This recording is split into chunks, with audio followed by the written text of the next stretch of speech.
Shannon, what's going on?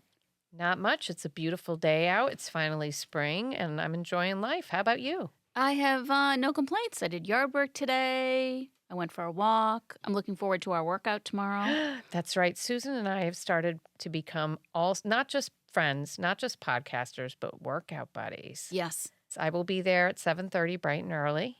which seems early for a Saturday, but I'm doing it. Yeah, we're doing it. And then are you going to yoga on Sunday? I am not. I'm actually going to the Kraft Blood Center donor brunch.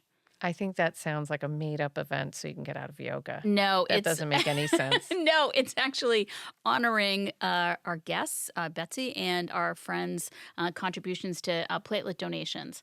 So they Oh, that's donate platelets amazing. every 2 weeks, and they've done like hundreds of donations. Some of our teammates, they have like super platelets. So when they donate, they're helping multiple patients at once. And they, like I said, they go every 2 weeks and donate bags of platelets to help people that are going through cancer treatment and recovery. So they, Gillette hosts a big brunch for the people that do it. I do not do it. I'm going as a +1. Well, then I apologize. It sounded like a lot of words thrown together, but now I'm hearing that explanation. I didn't say.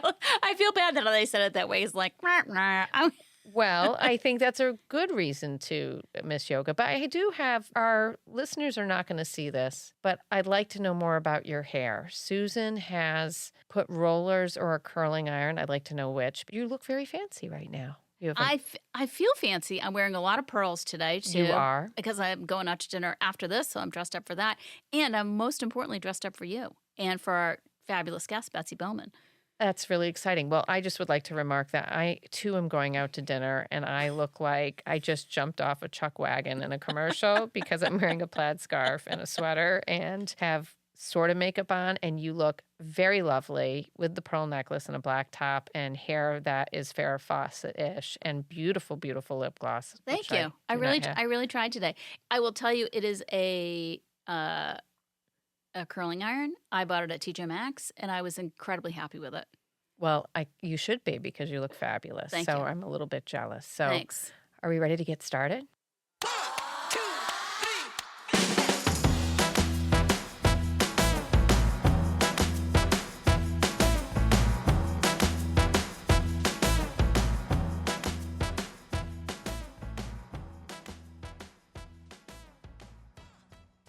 We are incredibly excited to have our guest today, my beloved and treasured friend, Betsy Bowman. So, Betsy, thank you so much for joining us.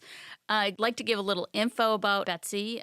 She and I met through the Pan Mass Challenge in 2014, and we have been laughing like hyenas since then. Betsy is the third of 9 siblings, and she is the proud aunt to 28 nieces and nephews. Betsy is a cat mom to the best cat ever, Poppy. Poppy is the cutest, and she only has 9 teeth. Is that correct, Betsy? 9 teeth? I think that's 9-ish. No one knows for sure. No one knows for sure. Betsy went to Notre Dame for her undergrad and Harvard for her master's. She has dedicated her life to education in the service of others. In her professional life, Betsy has spent 20-plus years working in public education. Currently, she is a restorative practice specialist for Cambridge Public Schools. In her personal life, Betsy is on the board for the Haitian Project and has raised over $89,000 for cancer research at Dana-Farber Cancer Institute through the Pan Mass Challenge. When Betsy is not busy helping the world make a better place, she sings in her church choir, she rides her bike, she speaks 4 languages, she walks across Spain, and makes great loaves of bread. And that's just on a Sunday. So she's a busy gal, like a lot of our guests, and I often thank the universe for bringing Betsy into my life. You are such a special person, Betsy, and I'm just glad to know you. So welcome to Smarter Than Us. Well, thank you. It's a delight to join you. You make me sound a little fancier than I feel in real life. I don't know. Also, your hair makes me feel less fancy. I know. I don't think you... that's an accurate Me representation too. of my fanciness. I think you have seen my hair like this a couple of times when we go to Pan Mass Challenge events. Like, I definitely kind of give it a little zhuzh. We spend most of our time with our gorgeous hair under bike helmets. So, Betsy, let's talk a little bit about how we met. When was the first time we met? I think the very first time that I encountered Susan Arapoff in real life was when I decided to join this Pan Mass Challenge team for as a G. And I mean, the way I tell this story is I met them on the internet. What could possibly go wrong? I was looking for a team. I decided I wanted to ride. And so I literally like looked on the Pan Mass Challenge message boards and was like, single white female looking to ride bikes with friends in Somerville. Like, anybody know any nice people? And our team captain answered and said, we'd love to have you. And so I started hanging out with the Forza G crew. And I think the first event was a gathering at Harpoon in Boston. And I remember just like talking to all these people, and they were so nice, and they were so like, they were just friendly. And I remember thinking like, oh, that's Susan. I hope I end up being friends. I hope she likes me. I hope I get to be friends with her in real life. It's so funny, and we've talked about this with other guests, is that the friends that you make in adulthood versus college, or and your Yes. and from your hometown, are so special. You tend to go through incredibly intense experiences together because that's what's happening in your life in your 30s and 40s. Yes. You're getting married or having kids, and Betsy's and I shared experience through the Pan Mass Challenge, which we have ridden together many times. It's this intensity of friendship that is really special. Bets, what's your favorite story about us? It might be hard to pick. We have many, but what do you think your favorite story is?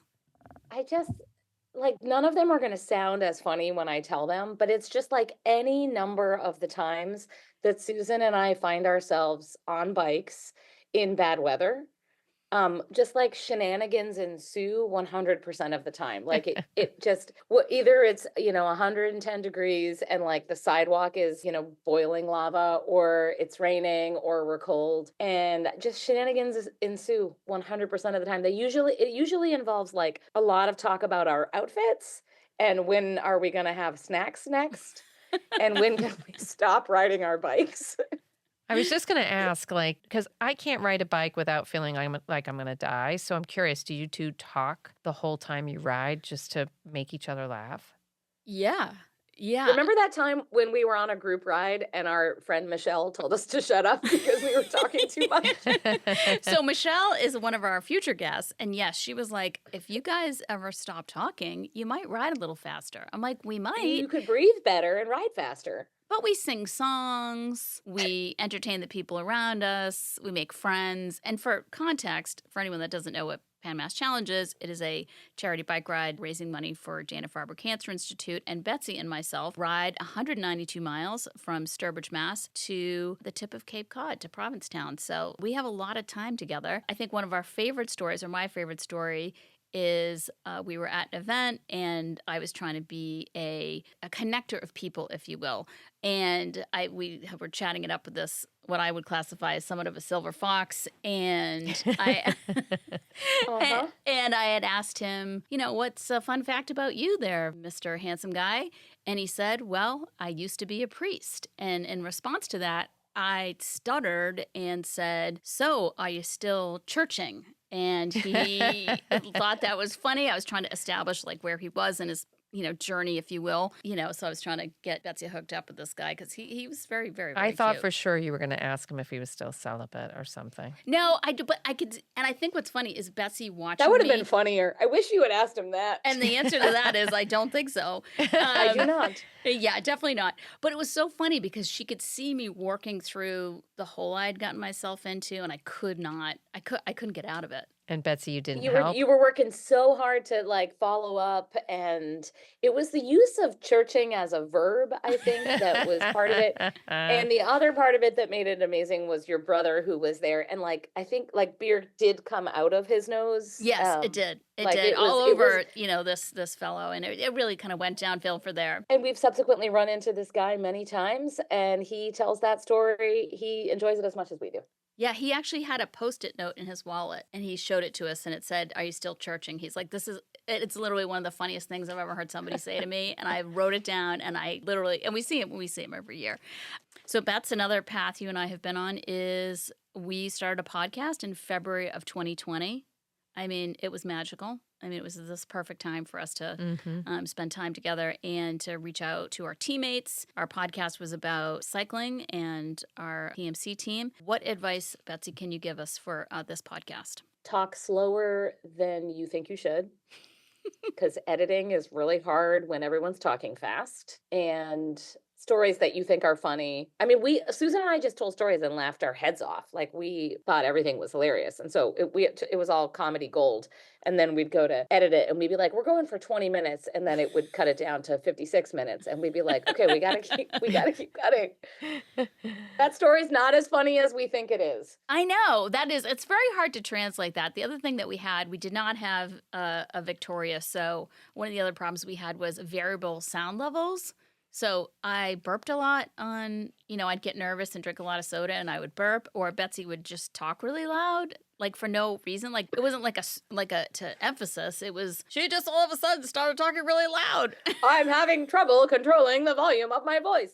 Yeah, it happened a lot. We had variable voices and it was not super pro, but we had a good time. And what else was anybody doing in the winter of 2020? So we figured out how to, we used an app and did it over our phone, and it worked, kept us entertained, kept our team feeling a little bit connected when we weren't. It got us through a rough year and allowed us to, kind of put our toe into the podcast water, which is why we're here today. So another question I want to ask you is that, we met through PMC, and one of the things that I think through our friendship you have really taught me is how to help people going through cancer treatment, what to do and what not to do through your own experience and through our life experience connected with Dana-Farber. Like, share with our guests, what is your to-dos and not to-dos? Oh, I love this question. I find that I end up having this conversation with people a lot because I had cancer when I was 36. Kind of, it was just, I guess it's always sort of out of the blue, but especially being that young, it was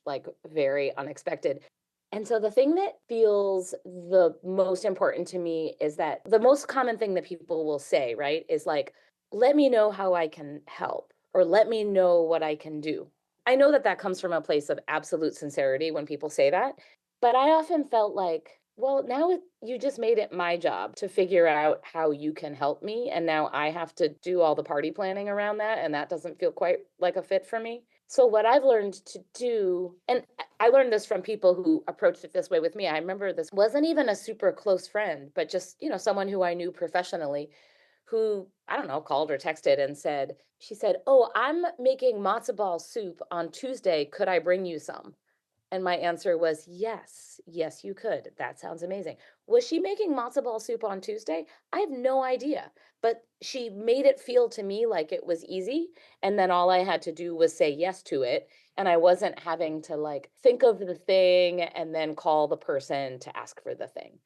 So my advice to people always is, you think of 3 things that you're willing to do and offer those 3 things and make them as specific as you can, and offer those options. And maybe option number 4 is none of the above or something else, but offer those things as often as you can and just make it really easy for a person to say yes.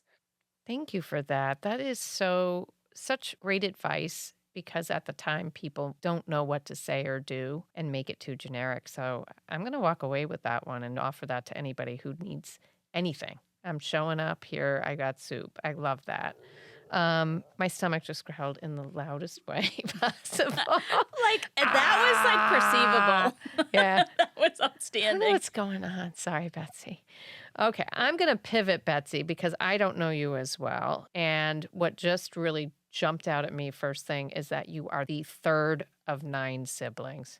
Tell me what that experience was like growing up. And when you get together for holidays, do you have to rent a hall or can you fit in someone's house? Oh, funny stories. So many. Well, a manifestation of that experience in my adult life is that I eat really fast. Because what that was like growing up was if you wanted seconds of something, you better eat fast because there's not going to be seconds. And if you want dessert, you better show up right on time. So, that part is definitely a manifestation of my big family childhood. But what it was also like growing up was never boring. There was just always someone to do something with. And sometimes I was the 3rd, I was the oldest girl. So I was often taking care of younger siblings from a pretty young age. So sometimes it was those kinds of responsibilities. But there was just, I don't know, there was always someone over there was playing a game. Someone over there was watching a show. Someone over there was making dinner or cookies or vacuuming the living room. I don't know. There was just always sort of something happening. And that, I think, I feel really lucky. I know that a lot of people who grow up in big families doesn't always feel that way. And I think I Right. was really lucky that our family, it was a relatively peaceful existence for us. And, we didn't have a lot. We didn't have a ton of extra, but we certainly had what we needed. So I feel really lucky. And when we get together now, it's just absurd. Susan also mentioned there are 28 nieces and nephews. Actually, my oldest niece just had her second child. Wow. So now there are two Congratulations, more. Auntie. Yeah. The only time when we recently have gotten all together, I mean, it's 45 people, if it's all of the nieces and nephews and spouses, was for my parents' 50th a couple of years ago. And we looked for all these different possibilities and looked at trying to rent a house or rent a couple of houses, but there was no such thing. And then one of my nieces found this ridiculous property somewhere in the Poconos of Pennsylvania that's like a castle. I mean, it's like basically like a corporate retreat center or something, but that was sort of set up like a castle. We just called it the castle. It was like being on a cruise ship that didn't go anywhere. It had pools, it had a bowling alley, it had a movie theater. We all had rooms, we had a giant kitchen, and we spent 3 days there, and it was hilarious and a great deal of fun. That sounds amazing. And that's wonderful to hear that everybody's so close and that you could do something that fun and be that innovative just to get everybody together. The next question is about work because I'd like to know a little bit what is your work as a restorative practices specialist? I hope I'm saying that right. What does that mean and how did you find yourself doing that type of work? That's a great question that I try to answer every day, and I never quite know the answer to it. I often use air quotes when I say my job title, even to people that I work with. So I have worked in schools my whole life. I was a middle school and high school teacher. I was an assistant principal for a long time. And as an assistant principal, one of the things that you deal with a lot, you end up dealing with a lot of the discipline and behavior challenges. And like many people who do that work, I just found that the very traditional approaches that we had to dealing with challenging behavior, kids who were struggling on any given day, it was just wildly ineffective. We were just doing detentions, and if three detentions, then this other thing happens, and then three of those, and then this other bad thing. I mean, and it never felt like it was getting to the bottom of why a kid was struggling. Or it never felt particularly curious about like what did they need that was different from what they were getting in school. And then if only we thought of like a better consequence, well, then this time they'll finally get it and they'll stop being late or, cutting class or whatever. So through that work, I feel really lucky that I started to learn about people who were thinking really differently about conflict and harm and discipline stuff in schools. And there's a lot of different ways that people talk about that. But one is the idea of restorative justice, which comes to our school systems through the criminal legal system, but originally really comes from indigenous communities in North America, in the United States, and Canada, who have an approach to justice that is much more about collective healing and about trying to understand why someone is struggling and to recognize that when there's a harm or a conflict, it's not just like a person did a bad thing. What did they do? What rule did they break? And how can we punish them? It's like, well, what harm was done and what does the community need? And who's responsible and how can we be collectively responsible for meeting those needs? So this kind of way of thinking about conflict and harm and discipline in schools is really complicated because schools aren't really built to function that way. We're built in a much more traditional way. But in a lot of schools, there's just a real interest and a recognition that we need to be like thinking very differently about how we approach those situations.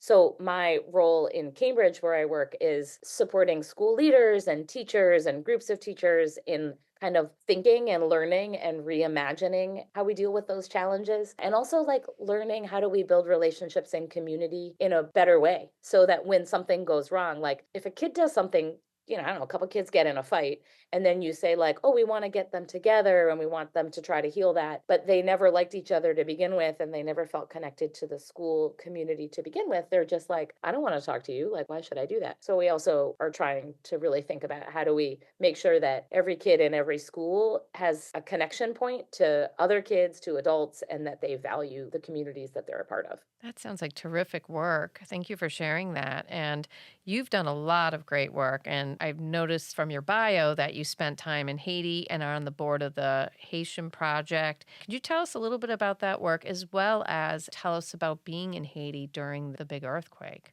Yeah, yes. I ended up in Haiti. I was working at a different school in Cambridge, And in Cambridge, there's a really significant Haitian diaspora population. And I grew up in Arlington. I grew up in predominantly white communities. I went to Notre Dame, which is, not super Haitian. And so then I start working in Cambridge, and there's all these Haitian kids. And I didn't know very much about the history of Haiti. I didn't know very much about the culture, but through my love of these kids and families, I just got really interested and decided to take a sabbatical for a year. I just wanted to not be a full-time teacher that year. And I thought, all right, I'm going to go somewhere, work in a school, be a volunteer. And I thought, like, Haiti makes sense to me because I have this interest in that history and culture. So I found this beautiful organization that is called the Haitian Project. And they were based in Rhode Island, but they support a Haitian school that's fully run by people in Haiti. That's called Louverture Cleary School. And Louverture Cleary School is this beautiful, wonderful community. Louverture Cleary is a school, a private school for really high achieving kids in Haiti, but it's explicitly for high achieving poor kids. So these are the kids who probably wouldn't otherwise be able to afford the cost of school, even a public school. It's a boarding school, it's co-ed, it's like sort of middle school and high school. So I was there as a volunteer. Most of the staff there are Haitian, and then there's always a group of US volunteers, most of whom were like 22 right out of college, and I was sort of 32 at the time. And it was beautiful. I was teaching Spanish. I was teaching kids their fourth language and using their third language to do it. So like teaching them Spanish mostly through English. Like that explodes most people's brain when you think about it. Yeah, you're definitely smarter than us. You're on the You're right. so- You're on she's the right so much podcast. smarter. Those kids who would be like, yes, I speak Creole at home. I learned French in school. Then I learned English. Now I'm learning Spanish. Those kids were something. And then the earthquake happened, like on a Tuesday afternoon in January, just everybody minding their own business. I have never experienced an earthquake. It sounded like a freight train. The first thing that I experienced from that was the sound. And then the experience of it's not so much shaking, it feels like waves. Like you literally feel the waves of earth. And we were very lucky to be in buildings that were very well constructed. We were also very lucky that it was at a time of day when most kids were outside. So we didn't have any buildings we had buildings that were damaged, but none that collapsed completely. And we didn't experience any significant injuries in the school community, but in the neighborhood outside, it was terrible. So the work changed significantly after that. We were not so much doing traditional school anymore after that. We were really just trying to keep the school open so that kids could be there. It was safe. They were getting meals. A lot of them, their families didn't have a house to go back to. So we were just trying to be a safe place for people. And man, you see the best of people in these terrible moments. And there were some really special situations and moments that emerged from that, including, there were all these foreigners who came, like doctors who came. Many of them were Spanish speaking or English speaking, and most of the people they were treating only spoke Creole. And so we had all these, teenagers who could speak four languages. So we were taking these older kids out to the hospitals, and they were literally in operating rooms and in hospital triage areas translating between foreign doctors and their Haitian neighbors. It was something. That does sound like something. If somebody wanted to help your organization or Haiti in general, do you have any recommendations? What's the best way to help? I'm so glad you asked. Right now, Haiti, as people know, if you're paying attention, is in real crisis. And I think we have a real concern that people are kind of, after the earthquake, there was so much attention and people gave so much money to support, and that mattered. But I think there's this real worry right now, like, oh, what's going on there? Like, is it worth it to give money? I believe from the bottom of my heart and soul that organizations like ours that are deeply embedded in the community and that are providing incredible stability now, even with a lot of political chaos around, are the thing that will help this country to get through the current crisis that it is in. The school is still open. It's providing stability in the neighborhood. There's gang activity around, but they are not touching or going near the school because there's a recognition that it's doing important work. So I believe that the Haitian Project and Louverture Cleary School are a part of the solution and that we need to keep supporting organizations like that on the ground. So the Haitian Project is the name of the organization. You can find them at haitianproject.org. You can Venmo. They accept Venmo contributions. And it's a really beautiful organization that is doing the work with people in Haiti. It's not like a bunch of foreigners who are telling the Haitian people what to do and how to run their school. It's a real partnership. And our job in the United States, as opposed to the people in Haiti, is to find the funding and to support them financially and logistically so that folks on the ground there can do the good work that they need to do. Thank you for sharing that. And I'm sure we can put the website on our website, put the Absolutely. link there. Last question, and I'm hopefully going to pronounce this, but you're about to do a big walk this summer, I hear, rumor has it, and wanted to learn a little bit more about what inspired you to walk the El Camino de Santiago. See, it's terrible. What inspired you to do this walk? And can you give some stats about your adventure? Like, where are you going to stay? How long are you going to walk? All the things. Sure. The Camino de Santiago is a medieval pilgrimage route that I have heard about for a long time. It's one of those things that, like, I don't know, I've known people over the years and I'll be like, "Oh, somebody walked across northern Spain. Wait, what?" So it's been in the back of my mind for a long time, but only recently did I think, like, I think I want to do it. Actually, I was on a walk with Susan Arapoff and our other dear friend Megan last summer, and I had just had a very boring summer last summer, and we were talking. I said, "I need an adventure. Like, I need to do something that's really different." And it was while we were on that walk, I said, "Maybe I'm going to walk the Camino." Like, it just came out of my mouth, and then I was like, "Oh, I'm doing that." So these are routes that go from every corner of Spain and even France and Italy and Portugal that all kind of converge on Santiago de Compostela in the northwest corner of Spain, which the tradition has it is where the Apostle James died and his remains are. I have different feelings about what is actually probably true there, but that is the tradition. And for, 1400 years, people have been walking from all over different corners of Spain to go on this pilgrimage journey to this place.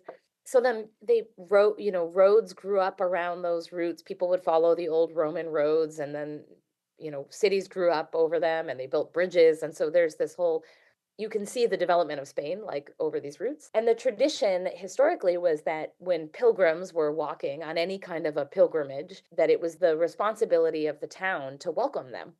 So they would welcome you into a church or into your home. And so that tradition sort of still exists. Every little town in Spain that is on a Camino route has like a hostel. They call them albergues. And you can pay €8 a night to stay in like a dorm hostel kind of bed, and then have a place to sleep, get up the next morning, put your backpack on, walk another 15 miles the next day to the next place. So it'll be about 200 miles over 2 weeks. We're going to need some pictures of this, Betsy. There will probably be about 4,106 pictures. So I'll be sure to show them to you after. Not to be accurate about it. This has been such a great talk, but now is time for the quiz.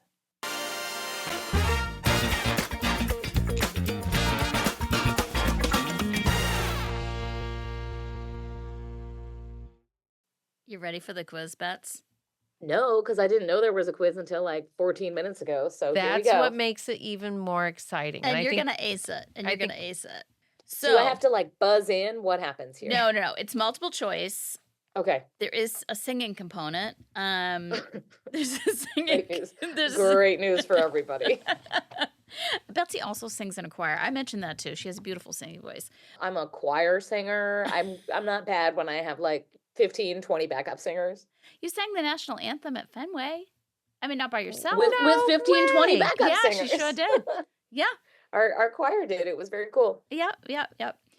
So this quiz is based on your vast knowledge of all things pop culture, Broadway musicals, your language skills, and your just general awesomeness. So it's a mixed bag. Do you know too much? Just have a specific theme. So I went to, kind of everything in one basket. Okay. All right. So our first question is about Hamilton. And you and I have spent many hours on bikes together singing Hamilton at the top of our lungs. You know every word to every song. And I think one of our favorite songs to sing, which I think we should sing together now, is I Know Him. I know him. That can't be. He's that little guy who sat next to me. Betsy obviously should sing that part. Yeah, why isn't she singing? Betsy, I don't believe you I have was a very enjoying, I beautiful was voice. enjoying you so much. I thought think I this was is a gonna go lie. for the other part, which on any bike ride, I just like to scream at the top of my lungs. Do it.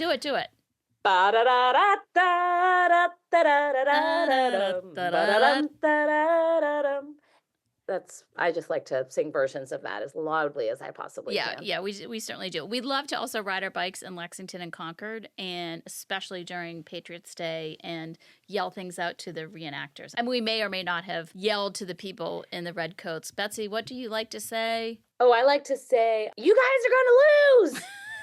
So not really yell out, but harass. Yeah. Oh, we harass them. Actually, but this is a good story. One time we were riding our bikes, and it was on the day before Patriots Day. So the reenactors were out, and they were doing the part where they were marching from Lexington Green out to North Bridge. And we were riding our bikes alongside them. And these were the Patriots, who were not the New England Patriots, the colonists. I follow you. Thank you. And so they're walking along with their muskets, and we're on our bikes, and we start talking, and I was like, come on, I know it didn't go so well this morning. Come on, guys, you're going to get them at the bridge. We're like cheering for them. And this guy clearly just recognized we were all in a great game together, turns around and he looks at us in our biking outfits, and he was like, what are you doing in your skivvies out and about? I'm a minister. That's not right. And I loved that guy because he made fun of us for wearing stupid bike outfits. And he stayed in complete character. He did. And we're razzing him, and he loved us. All right, so your trivia question is this. Where did Alexander go to college? Do you know?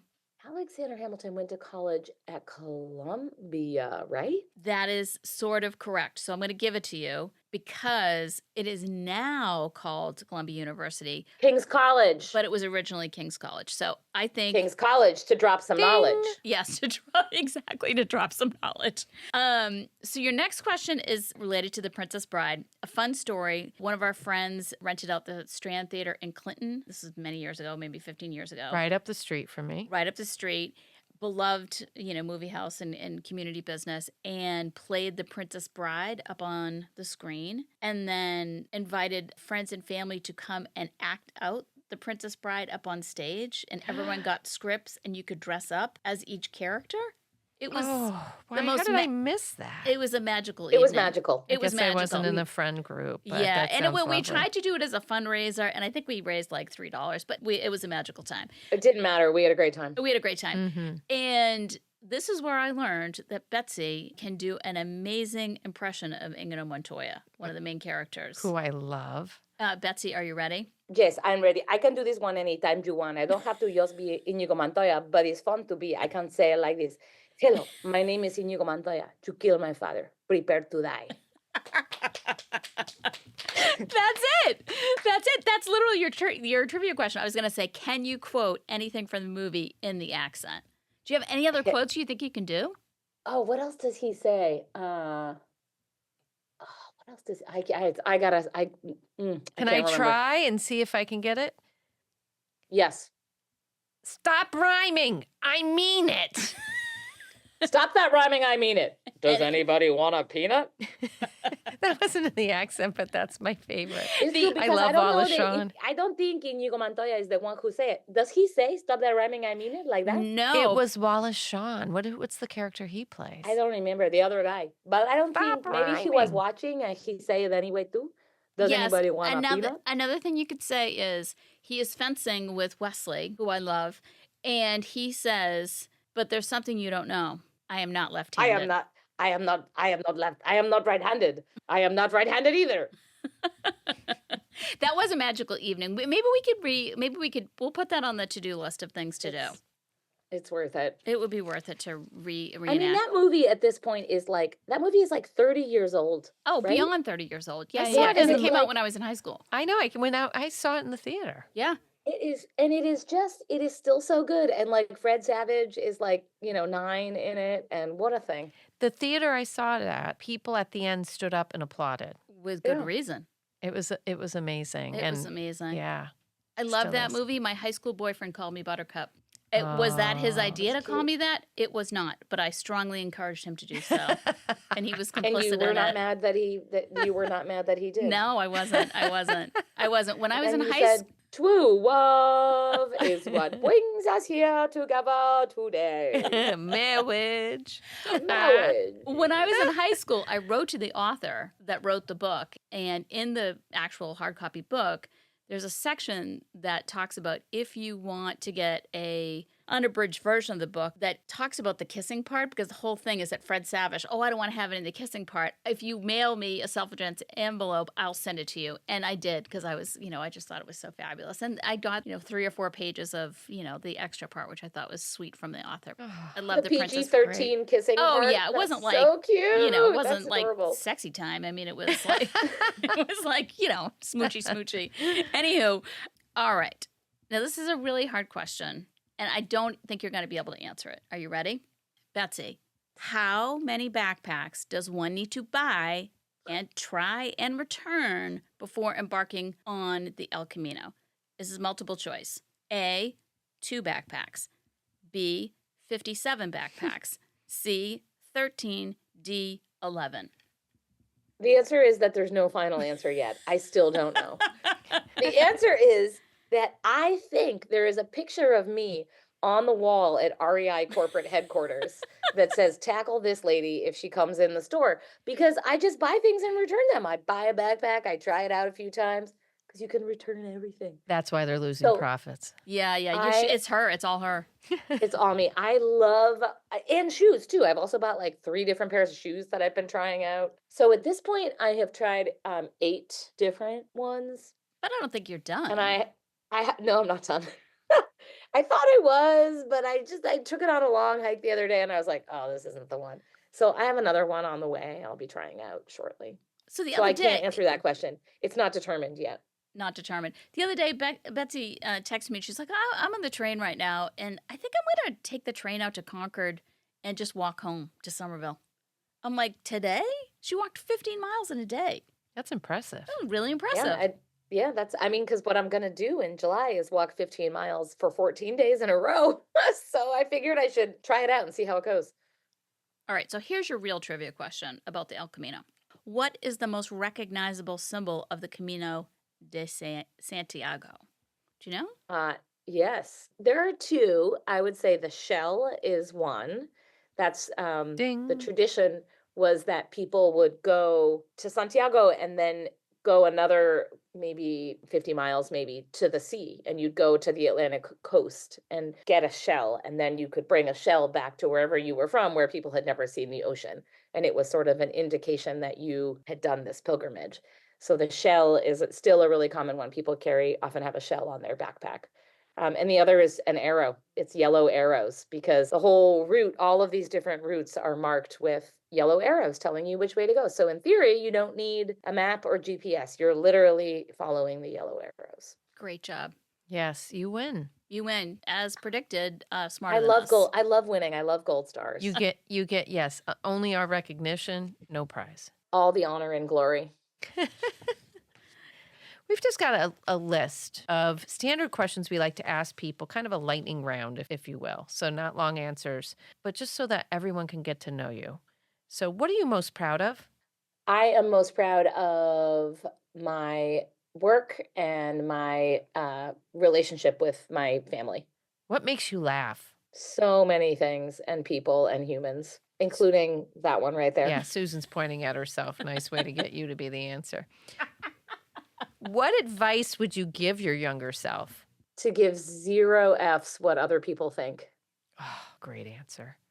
What book are you reading that you would recommend? Or maybe gonna a recent say- book? Yeah. Yeah, I'm going to say one that I just finished. I just read Ann Patchett's State of Wonder, and it was gorgeous and really surprising to me, and I loved it. Last question. What keeps you motivated today? Today, what kept me motivated was for sure the fact that I'm not freezing, because I'm always mad when I'm cold. So that was really motivating today. But what also keeps me motivated is I work with people, and not just professionally, who just are like trying so hard to do their best every day and put one foot in front of the other in a good way. And I just feel a lot of gratitude for people who are just trying their best every day. What a way to end. It's been a joy to talk to you, Betsy. Thank you so much. Betsy's the best. Thank you. I love getting to know you all some more. What I love about this format is that there were things that Betsy talked about that I didn't know about. And I think that's the whole point, right? Yes. That we're getting to know each of our guests. And, one of the things that we've talked a lot about is that each guest is an expert in their own story. And I think that's the piece that is so fun. And we certainly prove that you are definitely smarter than us, technically, and, certainly by the questions you answered. You're a smart lady, and we're thrilled to talk to you. Well, I think smartness comes in all the ways. I wouldn't be a good educator if I had any kind of belief that anyone has a monopoly on smartness. Agreed. Yes. Thank you, Betsy. We'd like to thank Sterling-Lancaster Community Television, our producer Victoria, our listeners and followers on social media. Want to get smarter? Tune in for more episodes of Smarter Than Us. See you next time.